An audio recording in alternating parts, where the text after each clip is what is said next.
नेहा ने टूर पर जाने की सारी तैयारी कर ली थी। 2 बड़े बैग में सारा सामान भरते हुए उसके चेहरे पर एक अजीब सा सन्नाटा था। माँ विमला, जो हमेशा की तरह नेहा को जाते वक्त हल्के फुल्के सवालों से छेड़ा करती थी, आज भी बोली, इतना सामान? कहीं सच में घर छोड़कर तो नहीं जा रही? नेहा ने ठहरी हुई नज़रों से माँ की ओर देखा। हाँ माँ, इस बार सामान थोड़ा ज़्यादा है। उसने हल्के से मुस्कुराने की कोशिश की, लेकिन उसकी आंखों की नमी कुछ और ही कह रही थी। भाई राहुल और भाभी पूजा को गले लगाकर नेहा ने विदाई ली।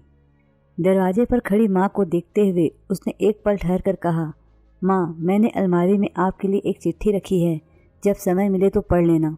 इससे पहले कि माँ कुछ कह पाती, नेहा तेजी से कैब में बैठ गई। गाड़ी जैसे ही मुड़ी, विमला का दिल एक अनजाने डर से भर गया।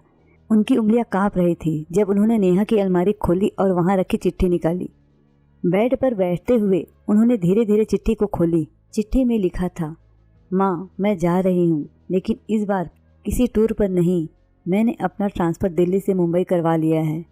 यह फैसला अचानक लग सकता है, लेकिन सच कहूँ तो यह फैसला मेरे लिए ज़रूरी था। माँ, क्या आपने कभी महसूस किया है कि मैं आपके घर में होकर भी कभी घर का हिस्सा नहीं थी? बचपन से लेकर आज तक मैंने आपके हर लहजे, हर शब्द में उस कसक को महसूस किया है जो मेरे लिए आपके दिल में थी। मुझे हमेशा गलती कहा गया। तीसरी बेटी होना जैसे मेरे जीवन का सबसे बड़ा अपराध था। क्या मेरे इस दुनिया में आने का फैसला मेरे हाथ में था माँ? फिर भी हर बार मुझे यह एहसास कराया गया कि मैं आपकी अनचाही औलाद हूँ। मुझे आज भी याद है जब राहुल के जन्म पर घर में मिठाइयाँ बांटी गई थी। मैं भी वहीं थी और वो मिठाई मैंने भी खाई थी।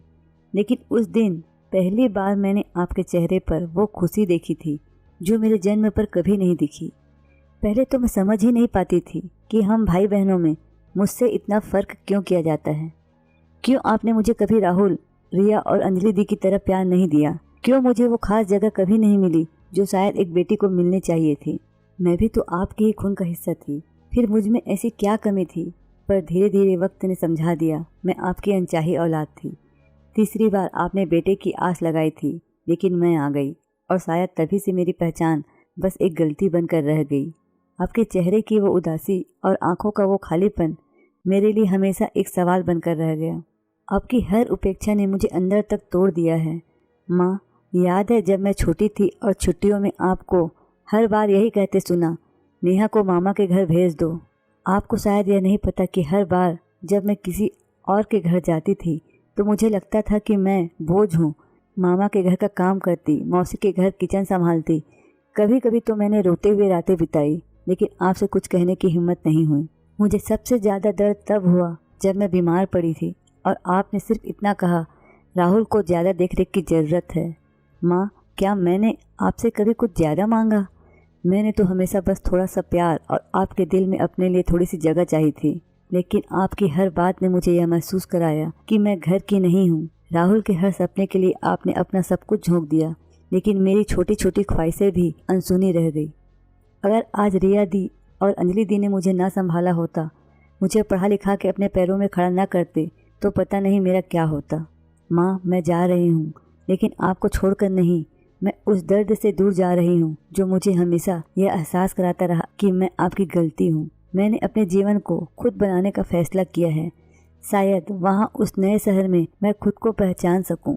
लेकिन जाते जाते मैं आपसे बस यही कहना चाहती हूँ कि आपको मैं बहुत प्यार करती हूँ और हमेशा करती रहूँगी। आपकी नेहा। चिट्ठी खत्म होते होते विमला का चेहरा आंसुओं से भीग चुका था। उसकी आंखों के सामने नेहा का मासूम चेहरा बार बार आ रहा था। उन्होंने कांपते हाथों से चिट्ठी को अपने सीने से लगा लिया। नेहा, मेरी बच्ची। विमला फपक कर रो पड़ी। उन्हें पहली बार अपनी गलती का एहसास हुआ। उन्होंने खुद से सवाल किया, मैंने क्या कर दिया? कैसे अपनी ही बेटी के दिल में इतनी तकलीफ भर दी? वह तो मेरे ही घर की रोशनी थी, मैं उसे समझ क्यों नहीं पाई? विमला ने तुरंत फ़ोन उठाया और कांपते हुए नंबर डायल किया। नेहा ने फ़ोन उठाया लेकिन कुछ नहीं बोली। विमला की आवाज़ भर्रा गई। नेहा, मुझे माफ़ कर दो। मुझे बहुत देर हो गई तुम्हें समझने में। पर बेटा, तुम मेरी जान हो। मैं कैसे भूल गई कि माँ का प्यार हर बच्चे के लिए एक बराबर होता है। तुम लौट आओ नेहा, तुम्हारे बिना मैं अधूरी हूँ। फ़ोन के दूसरी तरफ नेहा की आंखों से आंसू बहने लगे। उसने धीमे स्वर में कहा, माँ, मैं सिर्फ आपके प्यार की तलाश में थी। अब मैंने वो सुन लिया जो हमेशा से सुनना चाहती थी। मैं जल्द ही वापस आऊँगी। विमला ने फ़ोन रख दिया और खुद से वादा किया कि अब से नेहा को कभी यह महसूस नहीं होने देगी कि वह उनकी गलती थी। कभी कभी रिश्ते तब समझ आते हैं जब हम उन्हें खोने की कगार पर होते हैं।